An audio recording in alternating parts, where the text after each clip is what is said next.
I never get enough of that graphic. Anyway, it's time for Neil Spiel, and let the Mitvit begin, because to hear some pundits tell it, Mitt Romney can all but stuff it, and he shouldn't run for president again because the party simply doesn't want him again, and his teasing is terrorizing. George Will says that Romney's time has come and gone. Peggy Noonan, a nice man who should just stay home. I can't tell you how many viewers have told me that.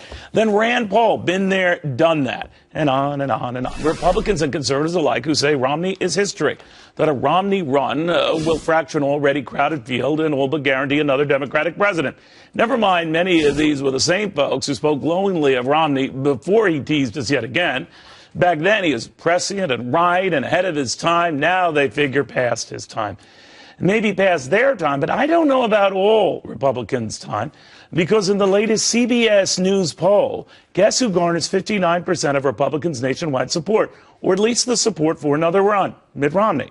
That's how many would like to see him jump into the fray. It's a tad higher than those who would like to see former Florida Governor Jeb Bush do so, by the way. Now, I'm not saying they're right, but they clearly don't seem to think Romney suiting up for a third time would be all that wrong. I say then let the voters decide. Let's see who, well, pretty much eats up whose cash. Let's see if the donors end up splitting between Romney and Bush or ignore both in favor of someone else. I guess I've had enough of it with pundits who say that they know who can win this race. Weren't these the same experts who said Bill Clinton didn't have a chance?